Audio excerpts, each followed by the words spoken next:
The Old Man's Forgotten Memories. An old man lived in a small house near the park.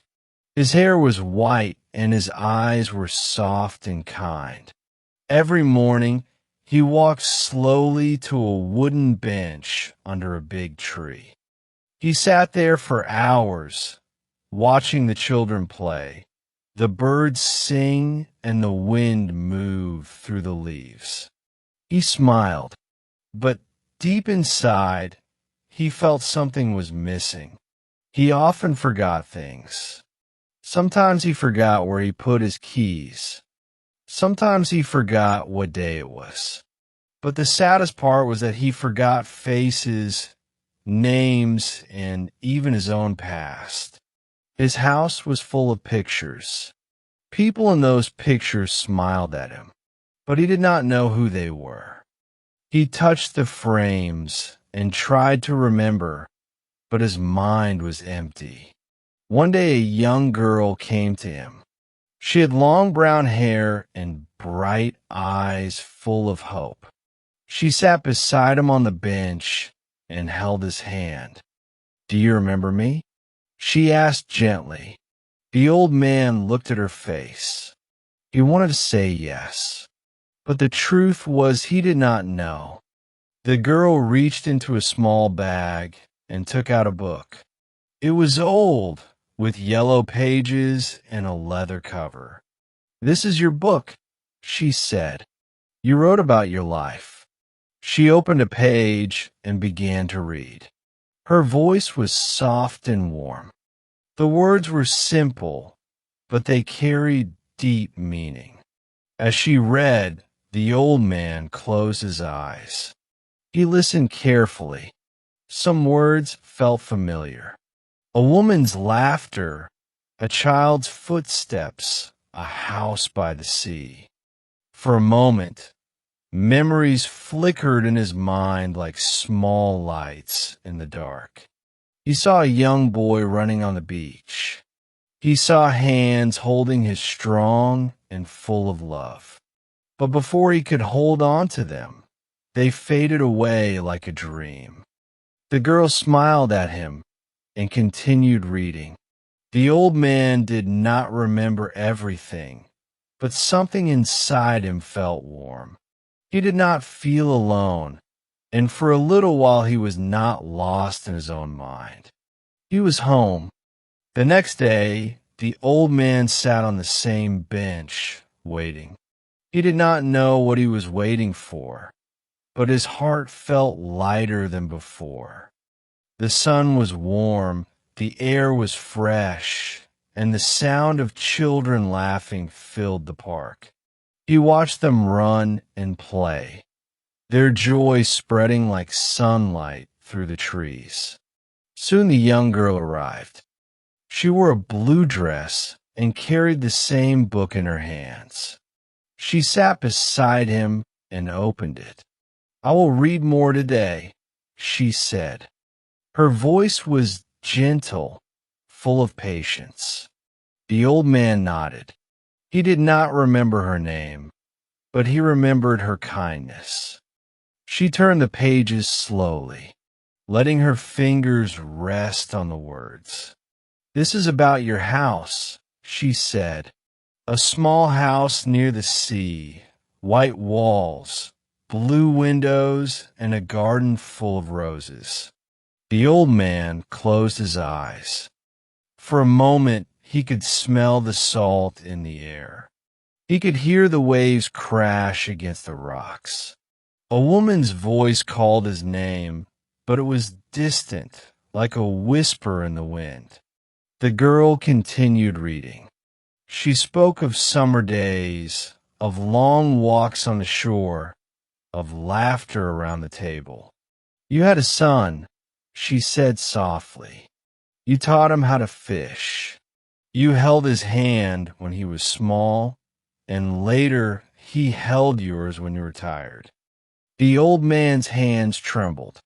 He wanted to see these memories, to feel them again, but his mind was like a book with missing pages. He looked at the girl. "Do you know my son?" he asked. His voice was quiet, unsure. The girl's eyes filled with emotion, but she smiled. "Yes," she said, "and he loves you very much." She did not say more. She only held his hand, letting him sit with his thoughts. The old man did not know everything, but in that moment he felt something real. Love, connection, a small light in the fog of his mind. He squeezed the girl's hand gently. He did not remember her name, but he knew she was someone important. And for now, that was enough. The days passed, and the old man returned to the park each morning. He sat on the same bench, watching the world move around him. Some days he felt lost, like a traveler with no map. But then the young girl would come, and for a little while the fog in his mind would clear. She always carried the same book. She would sit beside him and read, her voice steady and warm. "You love the sea," she told him one morning. "You would wake up early before the sun and walk to the shore. The waves were your friends. You said they always knew how to listen." The old man closed his eyes. He tried to see it. The sound of water, the smell of salt, the cool sand under his feet. Something stirred deep inside him, like a shadow moving behind a curtain. "Did I live near the sea?" he asked, his voice filled with quiet wonder. The girl nodded. "Yes, you had a small house there. You planted flowers in the garden. Your wife loved roses." The old man frowned. A name floated in his mind, just out of reach. He could almost see her face, but it slipped away before he could hold on to it. "My wife," he whispered. "Where is she?" The girl hesitated. She turned the page of her book slowly.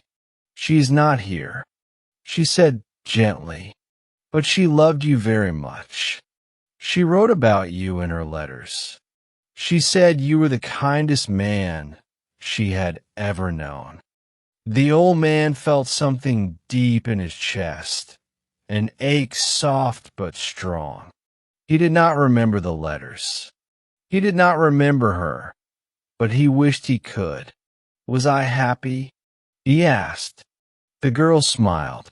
"Yes, you had a beautiful life. You loved deeply, and you were loved in return."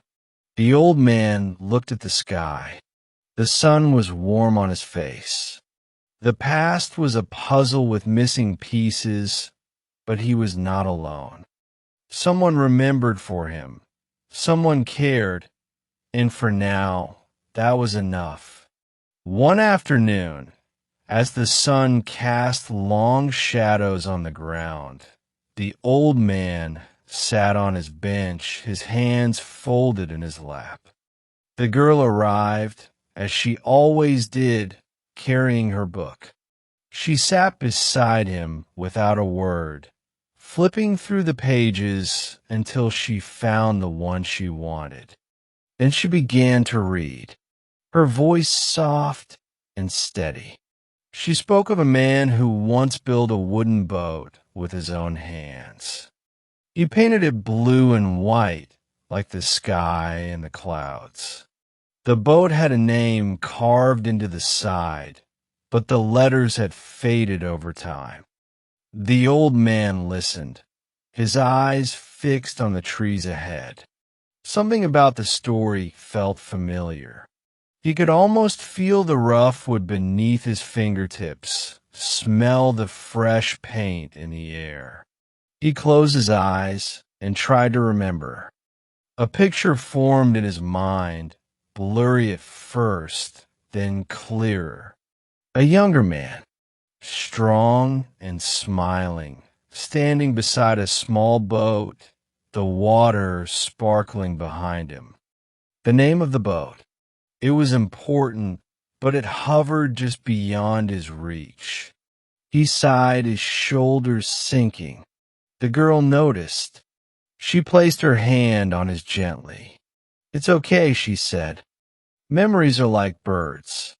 Some stay close, and some fly far away." She turned another page. "You loved to sail. The water was your home. Even when the world changed, the sea stayed the same." The old man nodded slowly. He did not know if the words were true, but he wanted them to be.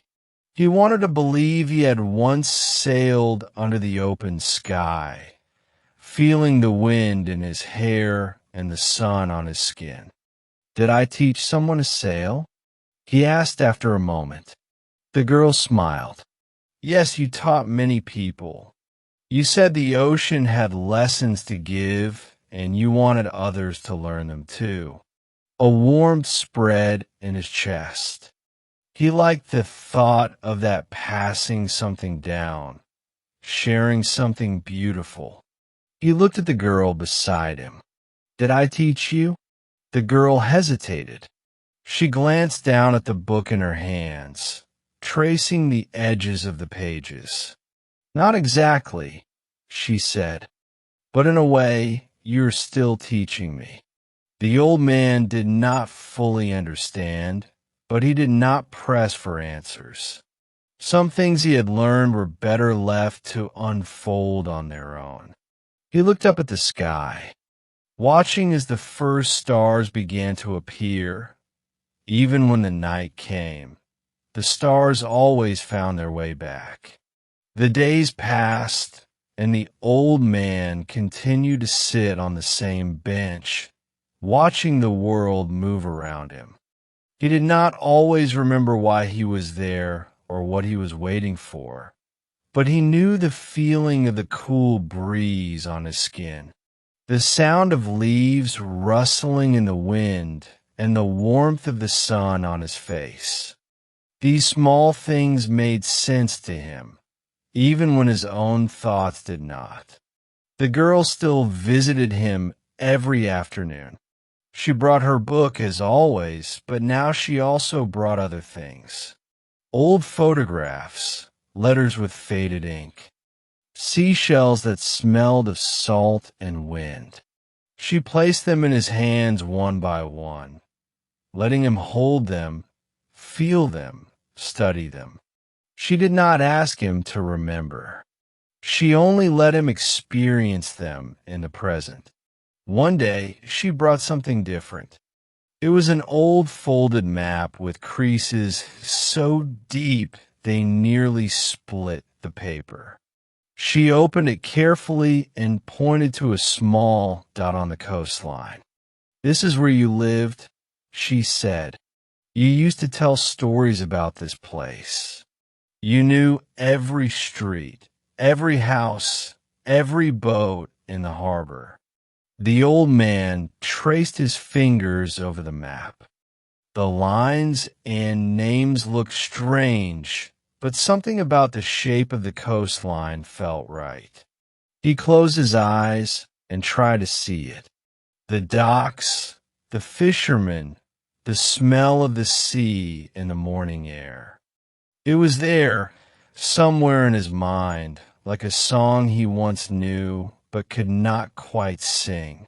The girl turned the map over, revealing a name written on the back in careful, slanted letters. "You wrote this," she said. "It's your handwriting." The old man's breath caught. He did not remember writing it, but the letters looked familiar, as if they belonged to him. He ran his fingers over the ink, feeling its weight, even though it was only words on paper. "Did I love this place?" he asked. The girl nodded. "Yes, you said it was home." He repeated the word, letting it rest on his tongue. Home. It was a word that felt warm, even if he could not fully grasp it. He looked at the girl beside him, the one who brought him stories, memories, and pieces of a life he had forgotten. "And you?" He asked, "Where is your home?" The girl hesitated, then smiled softly. "Here," she said, "with you." The old man did not know why, but her words made his chest ache in a way that felt both heavy and light. He reached for her hand, his fingers trembling slightly. She did not pull away. They sat there, the map between them. The evening air growing cooler as the sun dipped lower in the sky. Somewhere deep inside, past the confusion, past the missing pieces, a feeling remained, a feeling of belonging, a feeling of home. The old man woke up early the next morning, feeling the soft glow of the sun through his window. He sat up slowly, his body stiff, but his mind unusually calm. He did not remember everything. Most days he barely remembered anything at all. But today he felt lighter, as if something deep inside him had settled. The girl arrived, as she always did, carrying a book and a small bag. She greeted him with a smile and sat beside him, placing the bag on her lap. "I brought something special today," she said, her voice gentle. She reached inside and pulled out an old watch. Its silver surface was slightly worn and the hands no longer moved, frozen in time. She placed it in his palm, letting his fingers curl around it. "This belonged to you," she said. "You used to wear it every day." The old man turned the watch over in his hands. The weight of it felt familiar, the smoothness of the glass against his skin. He pressed his thumb over the engraving on the back. The letters were faint, but he could still make them out, "For every moment with love." He looked up at the girl, his brows furrowed. "Who gave this to me?" The girl hesitated for a moment before answering. "Someone who loved you very much." The words sat between them, quiet and heavy. He did not ask for a name. Maybe he had once known. Maybe he had once whispered it in the dark, held on to it like a lifeline. But now it was only a feeling, a warmth that wrapped around him like an old memory that did not need words. They sat together in silence for a while. The girl opened her book and began to read aloud, her voice soft and steady. The old man closed his eyes and listened. He did not know the story, but he liked the way it flowed, the way the words rose and fell like waves against the shore. As the sun dipped lower, the old man placed the watch beside him on the bench. He turned to the girl and asked, "Will you come again tomorrow?" She nodded. "Of course." He smiled, small but certain. He did not know what tomorrow would bring. He did not know if he would remember her face, her voice, or the story she read to him. But he knew that she would come, and somehow that was enough. As the evening breeze brushed against his skin, the old man felt something shift inside him. Not a memory, not a name, but a feeling. A quiet sense of peace, a moment of clarity in a life filled with missing pieces. And for now, that was all he needed.